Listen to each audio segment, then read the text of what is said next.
Good morning. If you're here with us live, or if you're watching the recording of this service later, greetings. Welcome to the Unitarian Universalists of Transylvania County.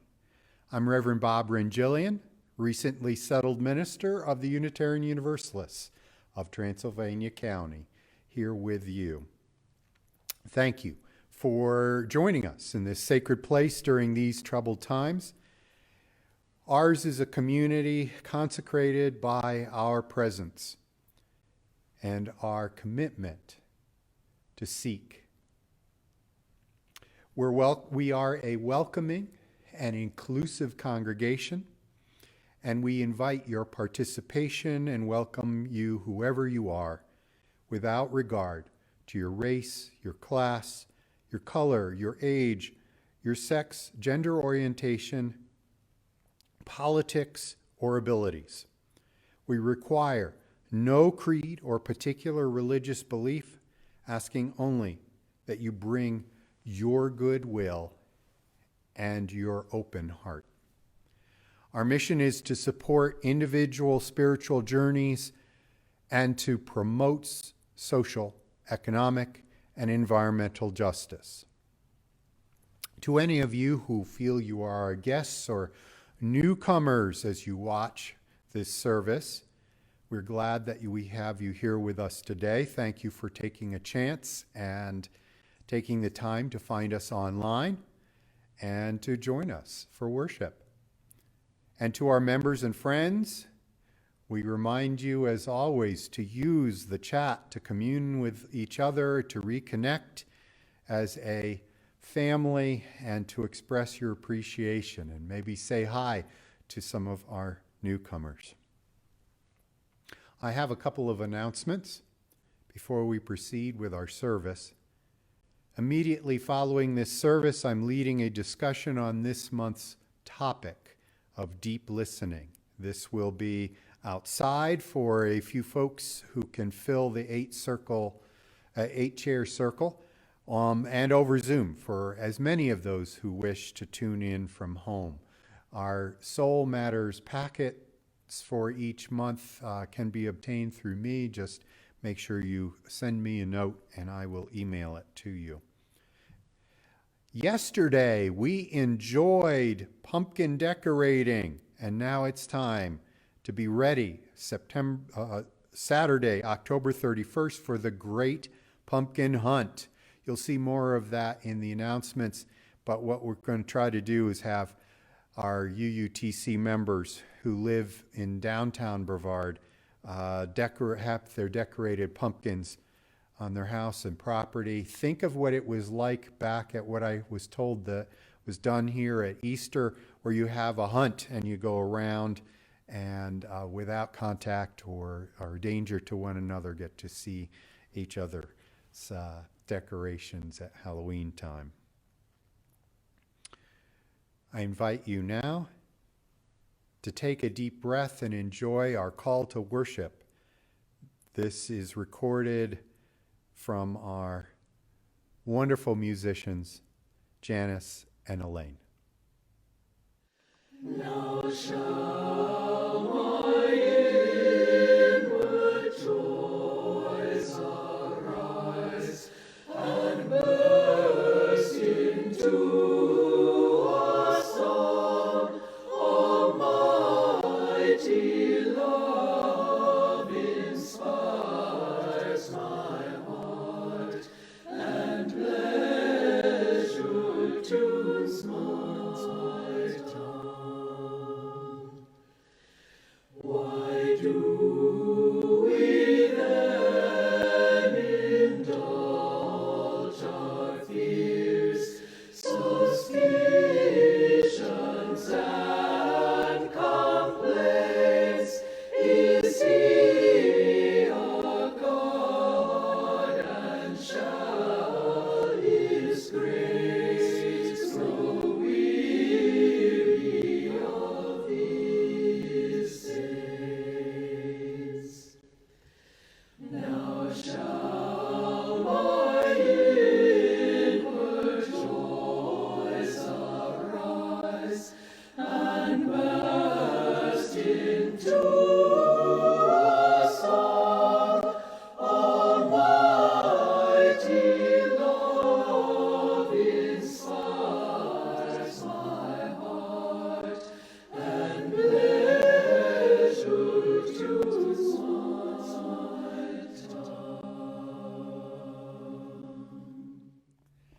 opening words are from our gray hymn book, number 539, titled Late October by Maya Angelou. Carefully, the leaves of autumn sprinkle down the tinny sound of little dyings, and the skies sated in ruddy sunsets of roseate dawns roil ceaselessly in cobweb grays and turn to black for comfort. Only lovers see the fall a signal end to endings, a gruffest gesture alerting those who will not be alarmed that we begin to stop in order simply to begin again. On this fall day, let us begin our worship together. We now move deeply into our worship and light our chalice, symbol of our Unitarian Universalist faith.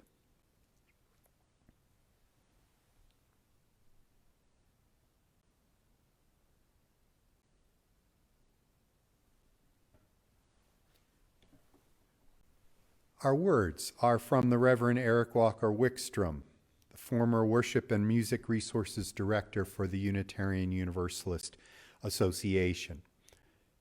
Here, today, in this place, and with these people, may we listen so that we can hear. May we hear so that we can feel. May we feel so that we can know. And may we know so that we can change ourselves and this world. May this chalice we light our way. I invite you now to join in singing with me, opening hymn number 112, Do You Hear? The words will be on your screen.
I invite you to make yourself comfortable, perhaps your feet on the floor.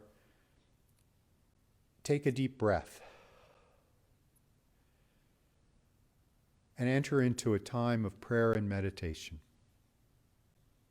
We will have this short prayer and then a nice long meditation to music afterwards. Spirit of love and life, we who are gathered here remember the candles lit, the things that we know and hold, but more importantly, may we reach out with our hearts. May we reach out with our prayers to those who are in the hospital or recovering from surgeries, to those who have been receiving therapies, those who are suffering from illness. Our prayers go out to those we hear of in the news. Our prayers go out as well to those who, with the encroaching weather, may find themselves homeless or have food anxiety. May we remember that we are here on this planet not just to consume our resources, but to share our warmth, our love, our support. May these prayers and meditations be lifted up in this musical time to follow, as we listen to and meditate to Janice and Elaine's presentation of the song, The Rose.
Now is the time in the service when we reflect on those things which fill our hearts, the joys, the sorrows.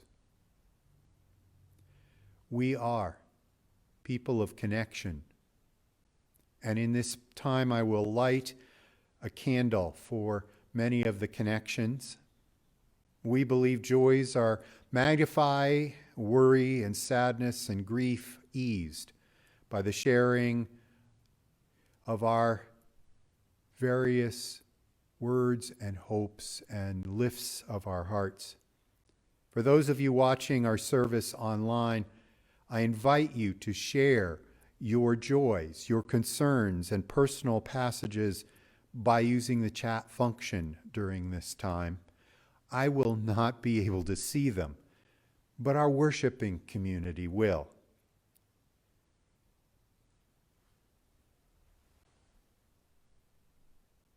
I take the light from our chalice and bring it here to our candles.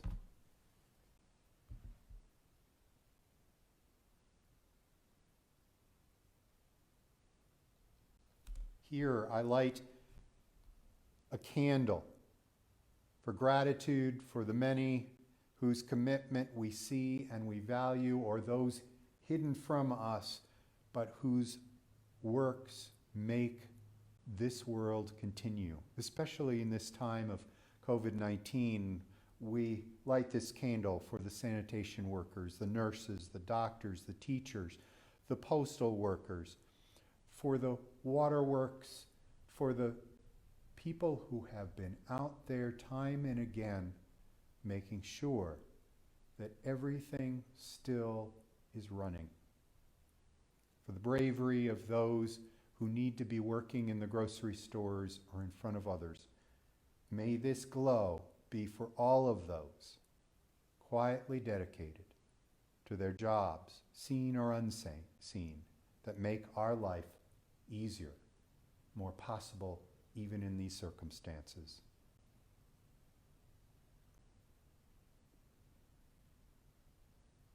I light another candle, this one of tolerance, of patience, a way to guide a light to encourage us to search for common ground,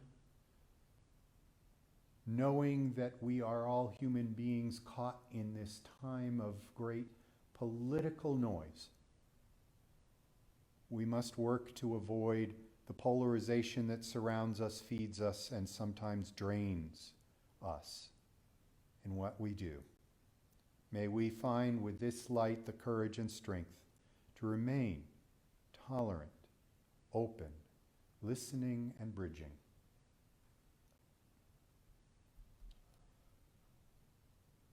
Our news reminds us we need a light of hope, a candle of support for those who have been suffering the after effects of storms, fire, natural disasters in this country and on this planet.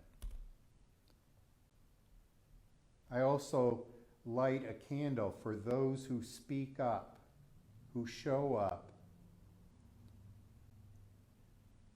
bravely out there, standing on the side of love and justice. We are grateful to them. I light a final candle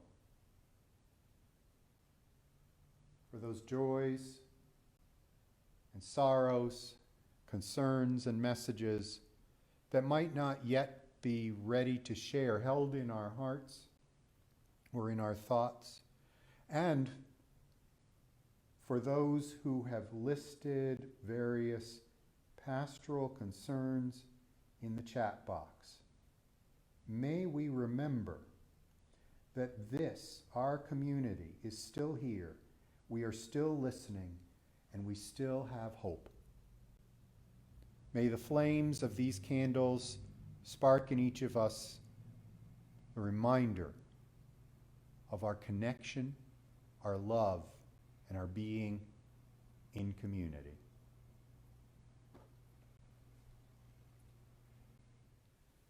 I've chosen a reading this morning.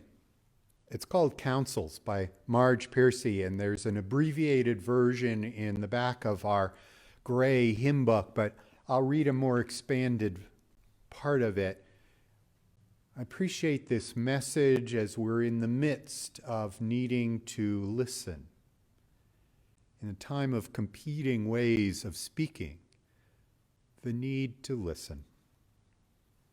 Marge Piercy says, we must sit down and reason together.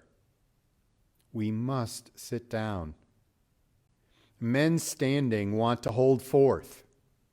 They rain down upon faces lifted. We must sit down on the floor, on the earth, on stones and mats and blankets. There must be no front to the speaking, no platform, no rostrum, no stage, no table.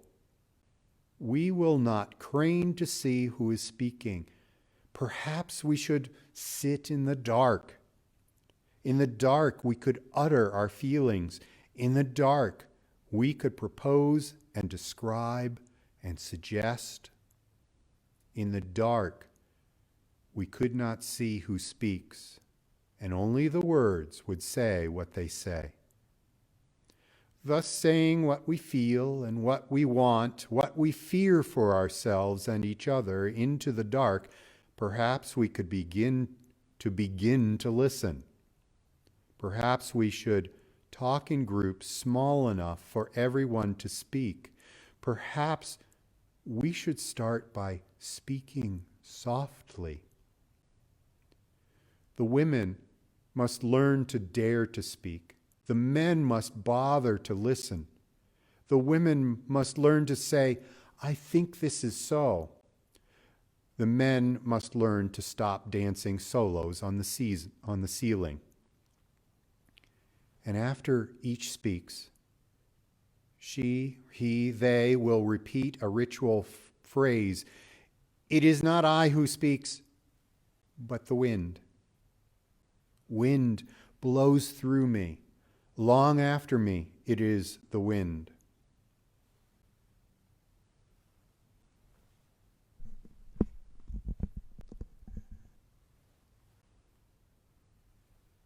The sermon today is titled Watching Out for Our Filters.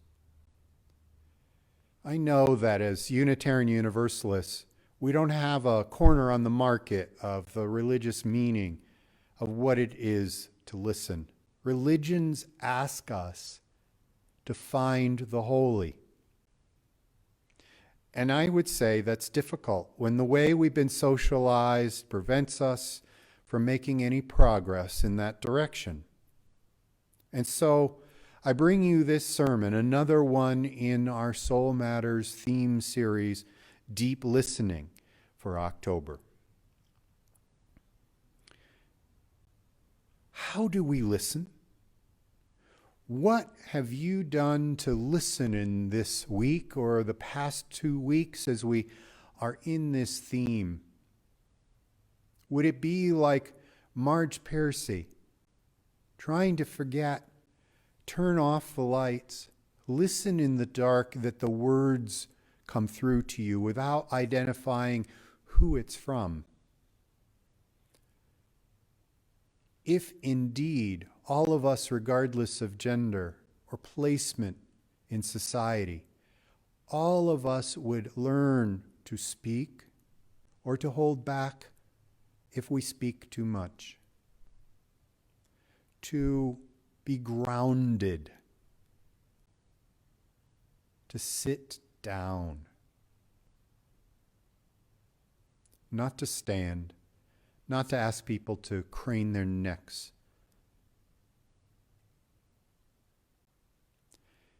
In this spirit, I ask of you, how is it we Unitarian Universalists are so well tuned to see the way in which others have something blocking their full access to wisdom, and we ourselves have not paid attention to the filters that we have put on with our glasses, our contacts, or just the mistiness of the way we look at the world, that we put filters in front of our full appreciation of what's out there.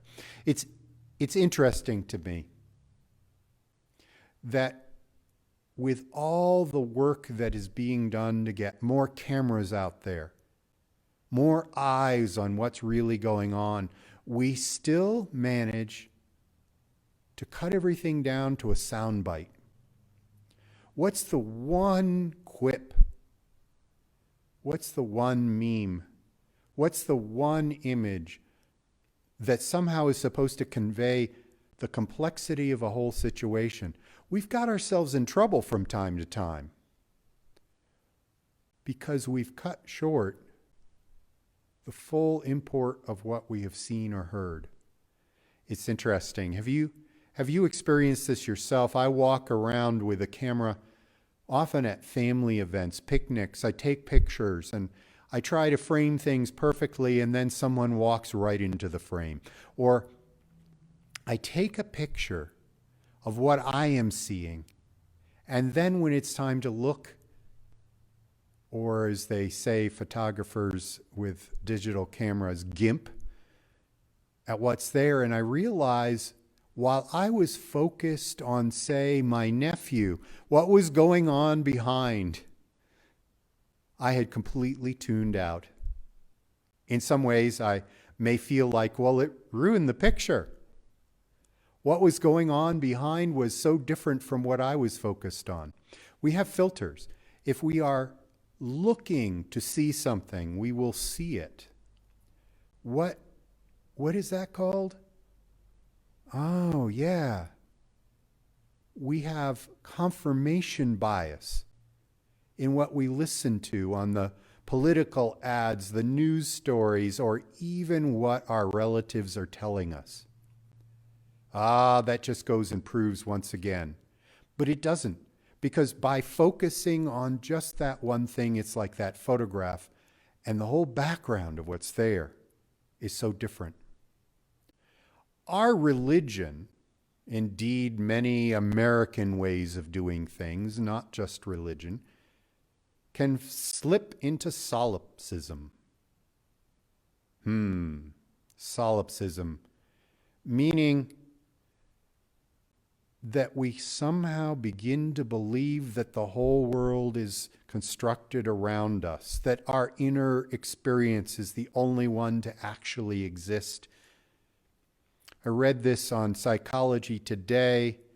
It can get into the point that the only thing that's real is my mind alone. That's reality. Sometimes our Unitarian Universalism says, listen to your own heart, follow your own instinct. But when we're looking at other people, we're very clear at noticing that they have been brought up in racism or attitudes that seem out of step with what we were taught. Just this week, I was introduced to some community leaders.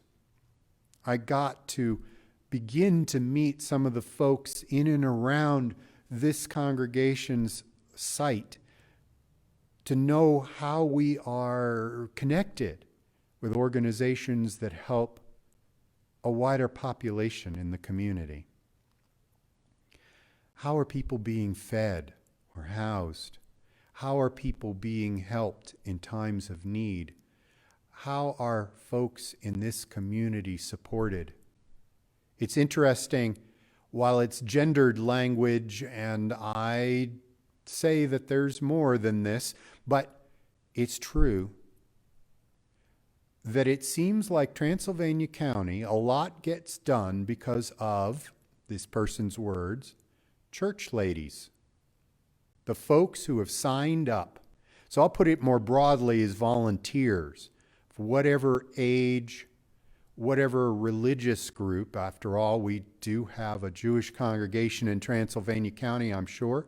Not just churches, but the people who have stepped up to volunteer. My guess is for each and every one of you, who, by the way, are highly praised in the engagement that you have, whatever your pronouns or gender, in whatever ways you're doing it, you apparently do show up. And when you show up in situations, are you able to begin to dismantle the lenses in which you see things? For one of the things that I've been told is that in Transylvania County, there are all sorts of ways of seeing things. Those who have grown up here, born and raised, steeped in a viewpoint that helps them see Transylvania County one way, and those who have moved in, perhaps for a job or retired here, or because of the activities in the great outdoors. And it's different as well depending on maybe the resources you have of education or wealth. That each of these things somehow gives us different lenses. And that when things have begun to fail in Transylvania County, it appears that somehow the breadth of the viewpoints were not included. We're hearing this a lot as Unitarian Universalists and thinking about systemic racism. Do you notice that I read from authors who are not of my gender necessarily, not of my race or ethnicity, to include other voices? Our deep listening must include people who don't come from our own viewpoint. And again, every time we talk as Unitarian Universalists to follow your instincts, it does not mean ignore your filters. You come with your own baggage. I do. So what have we to learn? What filters might we have to see? If you've been in anti-racism workshops led by Unitarian Universalists over the past decades, you begin to learn that we have to look at ourselves and the ways in which we see people around us, if we see them at all. At a General Assembly many years ago, but in my lifetime, and even in some of our youth members' lifetime, there's a story of Unitarian Universalist General Assembly delegates, that is, delegates sent from each of our congregations based on the population, the size of that congregation, off to the national meeting to vote on various bylaw changes or pronouncements in society.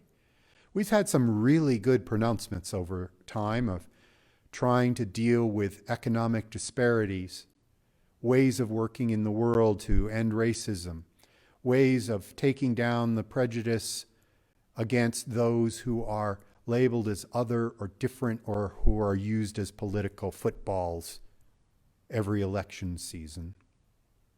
For the equality, for the diversity.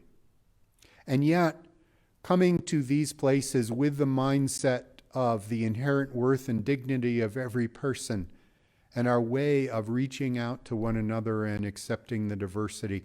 At a General Assembly, it was reported back to the Assembly that, folks, when you see somebody a different color from you, a young person standing in the lobby of your hotel, why did you have the assumption that that person with brown or black skin was there to carry your bags? That was a youth delegate you assumed was only there as a service worker. Why is it that our filters make it hard to see someone who is vastly different as someone who is a part of the totality of the decision-making process?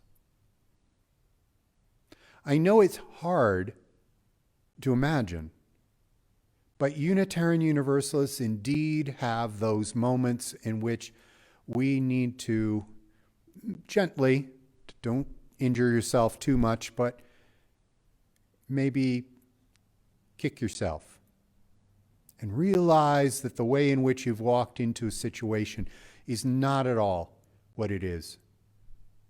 The humility that we bring to a situation may help us dismantle the way in which we listen may help us find that it doesn't fit our filters. I attended a early proto Black Lives Matter vigil one evening in a park, and this is going back 5, 6 years ago, in which my role was to stand in solidarity and just listen and hear the stories of the people who are telling the truth from the way that they get to see the world, the city I was in, the way in which things are not the way I see them. My whole family was there. At the end of it, one of my children turned and said, "Dad, I don't think I've ever heard those stories before." My bad as a parent for not having given more exposure, but good for them, good for their children's religious exploration that tuned them into listening so that they could notice these are different voices, good for them to understand. It's said that we go about our lives with a set way of understanding things, but you know what? The younger folks around us, even though we hand them a textbook that says this is the way it is, the young people around us are much more attuned. When Marge Piercy says, "Let us sit on the earth," it's much less likely that those of us who worry about our knees, our hips, and getting back up again are really that well tuned. And I understand I'm talking about ableism as if all our young people can do those things, and that's not true, but oftentimes our young people are coming with fresh eyes and a groundedness to be open to new ways of seeing things. We teach them the filters. And maybe some of our filters needed examining.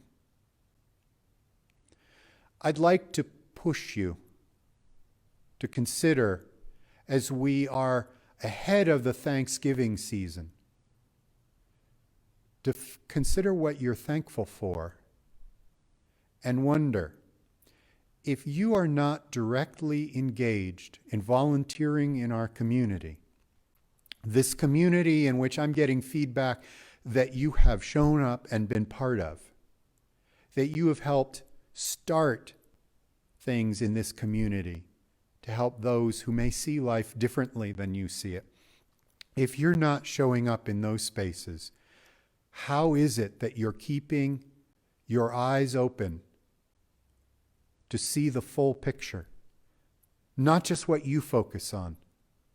I can imagine each one of us going into the grocery store focused on one mission to get what we want, to barely notice the others around us.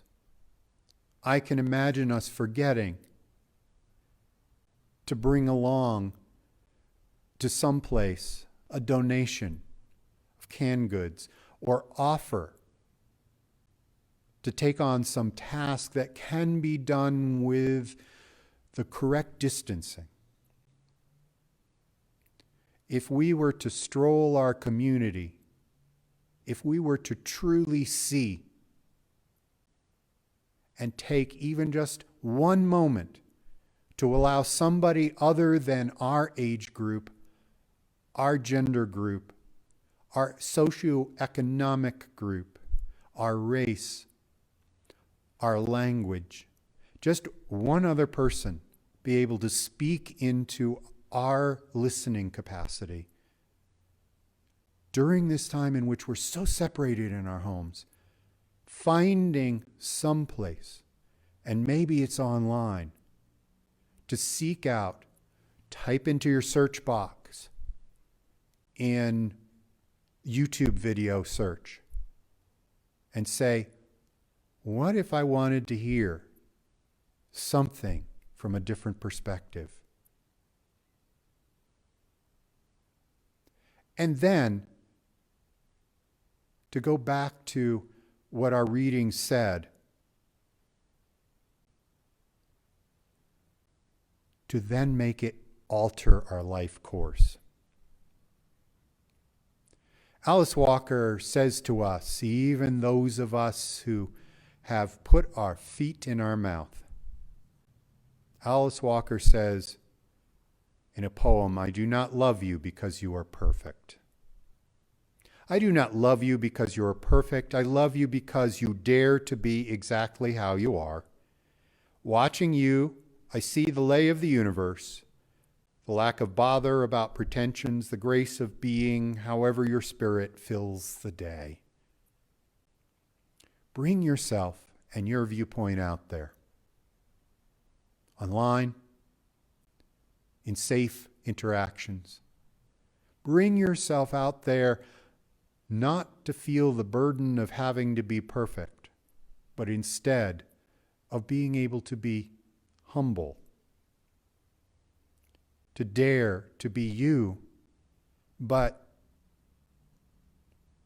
in a way that you are just one bit of the universe. And there was a whole lot more to listen to see, to notice, and to tear down your assumptions or build up the diversity. Thank you. Thank you for listening to this service that I speak to myself.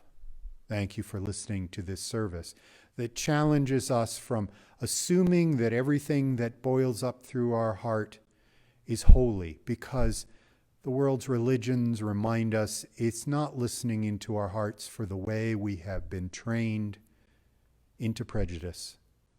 It's not listening into our thoughts to understand how limited we have been given an education or an experience.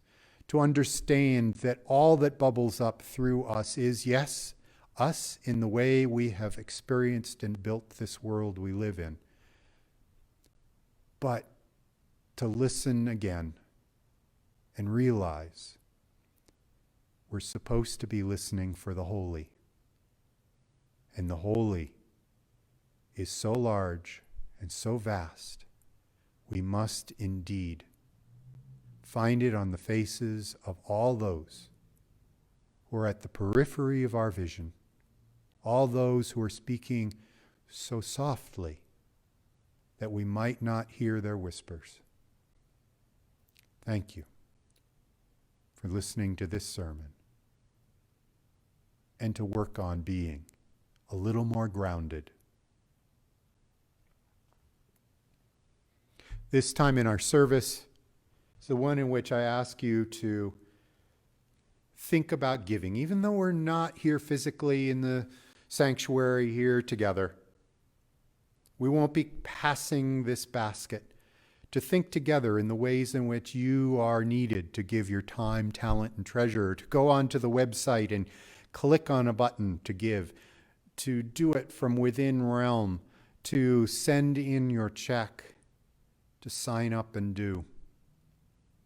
Your time, talent, and treasure may have meant being able to spread mulch, being able to volunteer in some way.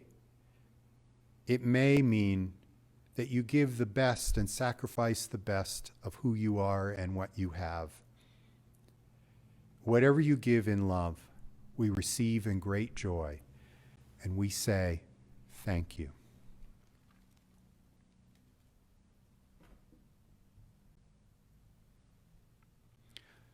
Please join in singing our closing hymn. It's called Hush. It's number 1040 in our teal hymn book. The words will be on your screen. And please enjoy the way that we have, from Janice and Elaine, a series of images that may help us see more than our filters may have felt we could see. Hush.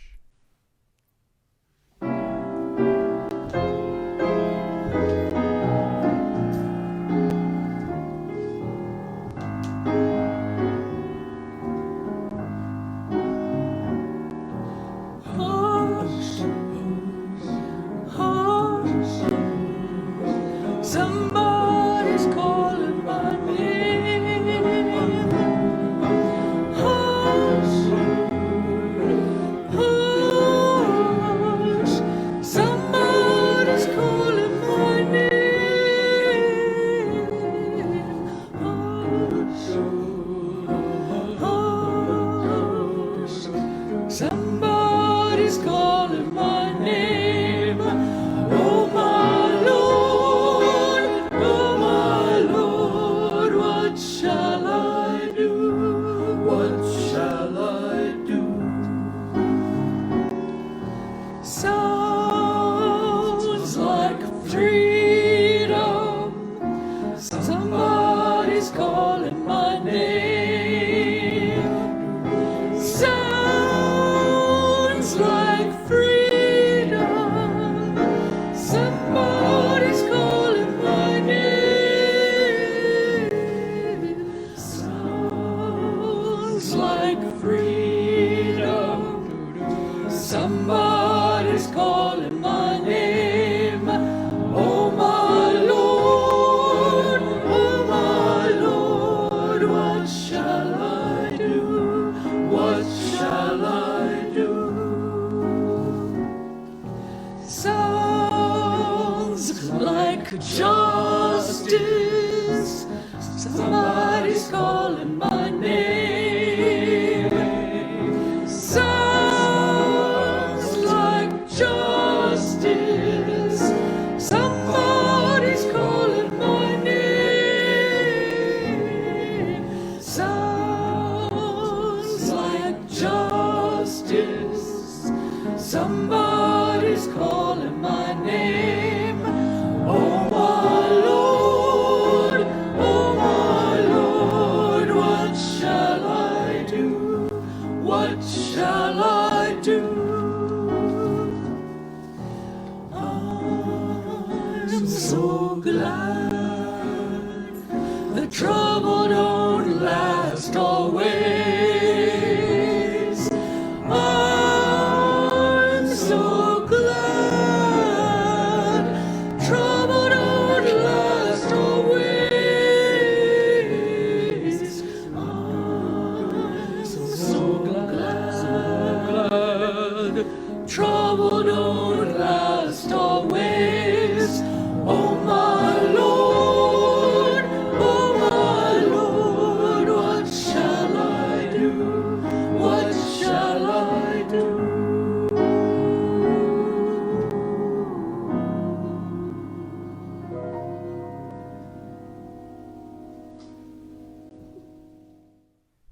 As we end our service, may the words that helped light our flame carry with us the image of being religious beings in this world, acting out in our own ways, interacting with others in theirs, in this dance. May we listen and then move into our lives with the beauty of what others can help us see, of the holy that is all around us, or that indeed, with their perspective, we have a role in making become visible, real, and just. And I extinguish the helper candle, the flame that was somehow here even before our chalice was lit. May we remember the helpers who have brought us to where we are, who have helped light the flame in us. And may we consider the ways in which we are that to others, and anyone we might meet might bring more light to us. Blessed be. Amen. And see you next week.